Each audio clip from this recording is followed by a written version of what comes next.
अगर आप SSC phase 14 2026 selection posts की प्रिपरेशन कर रहे हैं और अभी भी बिना किसी क्लियर स्ट्रेटजी के पढ़ रहे हैं, तो आप पहले से ही पीछे हैं। ये एग्जाम सिर्फ मेहनत करने का नहीं है, ये सही डायरेक्शन में मेहनत करने का है। द स्टडी स्फीयर में आपका स्वागत है। इस वीडियो में मैं आपको एक साफ, सीधा और इफेक्टिव ब्लूप्रिंट देने वाला हूं, जिससे आप एसएससी फेज 14 को सही तरीके से समझकर नेविगेट कर सकें। चाहे वो एग्जाम पैटर्न को समझना हो या उन गलतियों को पहचानना जो ज्यादातर कैंडिडेट्स बार बार करते हैं। यहाँ आपको कोई घिसे पिटे टिप्स या बेकार सजेशन नहीं मिलेगी, सिर्फ वही जो वास्तव में आपके स्कोर को बेहतर बनाता है। अगर आप सच में सिलेक्शन चाहते हैं तो ध्यान से देखें, क्योंकि ज्यादातर कैंडिडेट्स मेहनत की कमी से नहीं बल्कि सही डायरेक्शन की कमी से फेल होते हैं। फेज 14 का काउंटडाउन 13 अप्रैल 2026 को नोटिफिकेशन जारी होने के साथ शुरू होता है। ऑनलाइन एप्लीकेशन की लास्ट डेट 4 मई 2026 रात 11 बजे तक है। ऑनलाइन फी पेमेंट की लास्ट डेट 5 मई 2026 है। ध्यान दें, एप्लीकेशन करेक्शन विंडो 11 से 13 मई तक खुली रहेगी, जिसके बाद कोई चेंजेस नहीं होंगे। एग्जाम जून 2026 में होने की संभावना है। लास्ट डेट तक वेट करना एक आम गलती है। उस समय वेबसाइट पर ज्यादा लोड होने के कारण लॉगिन और सबमिशन में प्रॉब्लम आ सकती है। 2 इंपॉर्टेंट डेट्स आपकी पात्रता तय करती हैं। एज लिमिट 1 जनवरी 2026 के अकॉर्डिंग डिसाइड की जाएगी, जबकि आपकी एजुकेशनल क्वालिफिकेशन और कैटेगरी सबमिशन की लास्ट डेट यानी 4 मई 2026 तक वैलिड होनी चाहिए।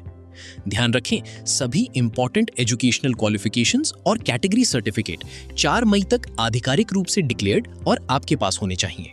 एज लिमिट और कैटेगरी के अकॉर्डिंग मिलने वाली रिलैक्सेशन को ध्यान से समझें। मूल एज लिमिट हर पोस्ट के अकॉर्डिंग अलग अलग होती है। SC/ST कैंडिडेट्स को 5 साल की छूट मिलती है, OBC कैंडिडेट्स को 3 साल की छूट दी जाती है और PWBD कैंडिडेट्स को उनकी कैटेगरी के अकॉर्डिंग 10 से 15 साल तक की छूट मिल सकती है। केंद्र सरकार के सिविलियन एम्प्लॉय जिनके पास कम से कम 3 साल की निरंतर सेवा है, उन्हें ग्रुप C पदों के लिए अधिकतम 40 वर्ष तक एज रिलैक्सेशन मिल सकता है। श्रेणी प्रमाणन कैटेगरी सर्टिफिकेशन के नियम बेहद सख्त होते हैं। OBC कैंडिडेट्स 4 मई 2026 तक क्रीमी लेयर में नहीं आने चाहिए। EWS कैंडिडेट्स के पास वर्ष 2026-2027 के लिए वैध इनकम एंड एसेट सर्टिफिकेट होना चाहिए, जो कि 2025-2026 की आय के आधार पर बना हो। SC/ST और PWBD कैंडिडेट्स को केवल निर्धारित प्रिस्क्राइब्ड फॉर्मेट में ही अपने प्रमाण पत्र जमा करने होंगे। ध्यान रखें, PWBD की उप श्रेणी सब कैटेगरी आवेदन जमा करने के बाद बदली नहीं जा सकती। कैंडिडेट्स के पास एग्जाम के लिए 2 विकल्प होते हैं, आधार ऑथेंटिकेटेड और नॉन आधार ऑथेंटिकेटेड। आधार ऑथेंटिकेशन की सलाह दी जाती है क्योंकि इसमें फोटो या सिग्नेचर की छोटी गलतियों को नजरअंदाज किया जा सकता है। वहीं नॉन आधार आवेदन में गलत फॉर्मेट वाले दस्तावेज होने पर तुरंत रिजेक्शन का जोखिम काफी ज्यादा होता है। नॉन आधार उम्मीदवारों को परीक्षा केंद्र पर 2 घंटे पहले पहुंचना अनिवार्य होता है और उन्हें कुछ विशेष भौतिक दस्तावेज साथ लाने होते हैं, जिनमें 2 हाल ही की कलर्ड फोटो भी शामिल हैं। लाइव फोटो कैप्चर को सही तरीके से करना बेहद जरूरी है। सुनिश्चित करें कि लाइटिंग अच्छी हो, बैकग्राउंड सादा हो और कैमरा आंखों के लेवल पर हो। आपका फेस पूरी तरह से रेड रेक्टेंगल के अंदर होना चाहिए। चश्मा, कैप, मास्क पहनने या साइड में देखने से बचें। किसी पहले से प्रिंट की हुई फोटो की तस्वीर अपलोड करना सीधे तौर पर रिजेक्शन का कारण बनता है। प्रारंभिक आवेदन शुल्क 100 रुपए है, जबकि विमेन, SC, ST, PWBD और ESM कैंडिडेट्स को शुल्क में छूट दी जाती है। पहली करेक्शन विंडो की फीस 200 रुपए है और दूसरी व अंतिम करेक्शन के लिए 500 रुपए देना होता है। ध्यान रखें, 13 मई के बाद करेक्शन विंडो बंद हो जाती है और उसके बाद आपका फॉर्म स्थायी रूप से लॉक हो जाता है। कंप्यूटर बेस्ड एग्जामिनेशन CBE कुल 60 मिनट का होता है और ये 200 अंकों की परीक्षा होती है। ये परीक्षा ऑब्जेक्टिव MCQ फॉर्मेट में होती है, जो इंग्लिश और हिंदी दोनों भाषाओं में उपलब्ध रहती है। परीक्षा 4 पार्ट्स में डिवाइडेड होती है: general intelligence, general awareness, quantitative aptitude और इंग्लिश लैंग्वेज। प्रत्येक भाग में 25 क्वेश्चंस होते हैं, जो कुल 50 मार्क्स के होते हैं। ध्यान रखें, हर गलत आंसर पर 0.50 अंक की नेगेटिव मार्किंग होती है। सिलेबस पोस्ट के आवश्यक शैक्षणिक स्तर के अनुसार बदलता है। मैट्रिकुलेशन स्तर पर केवल फंडामेंटल सब्जेक्ट्स को कवर किया जाता है। हायर सेकेंडरी स्तर पर एल्जिब्रा और ट्रिग्नोमेट्री जैसे एडवांस्ड कॉन्सेप्ट शामिल होते हैं। ग्रेजुएशन और उससे ऊपर के स्तर पर कॉम्प्रिहेंसिव एनालिटिक्स और एडवांस्ड कैलकुलेशन शामिल होते हैं। ध्यान देने वाली बात यह है कि ग्रेजुएशन स्तर के लिए भी पार्ट सी यानी क्वांटिटेटिव एप्टीट्यूड 10वीं कक्षा के स्तर का ही रहता है। शॉर्टलिस्टिंग प्रक्रिया एक फिल्टर की तरह काम करती है। सबसे पहले मिनिमम क्वालिफाइंग मार्क्स डिसाइड होते हैं। यूआर के लिए 30%, ओबीसी या ईडब्ल्यूएस के लिए 25% और अदर्स के लिए 20%। इसके बाद कैंडिडेट्स को वैकेंसी रेशियो के आधार पर शॉर्टलिस्ट किया जाता है।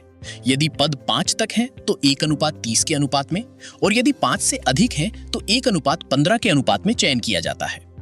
अंत में शॉर्टलिस्ट किए गए उम्मीदवारों को अपने सभी दस्तावेजों की self attested copy online upload करनी होती है, जिनकी जांच या स्क्रूटिनी की जाती है।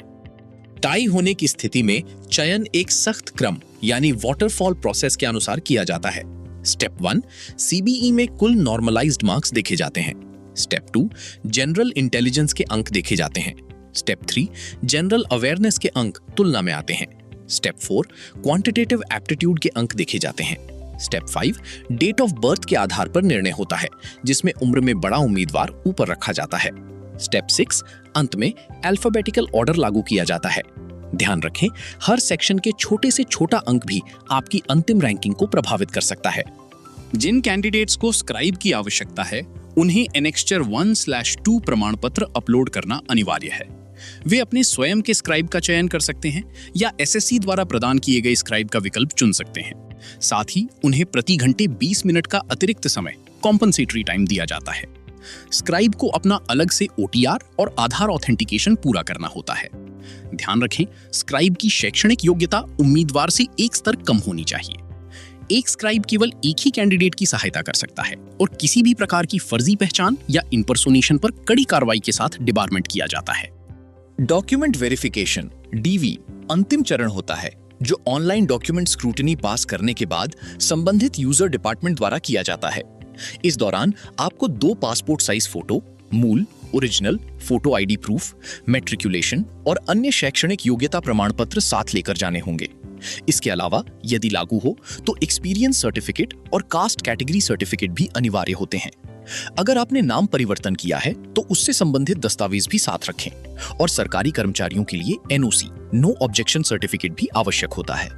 इन डिस्क्वालिफिकेशन ट्रिपवायर से सावधान रहें, क्योंकि एक छोटी गलती आपका पूरा प्रयास खत्म कर सकती है।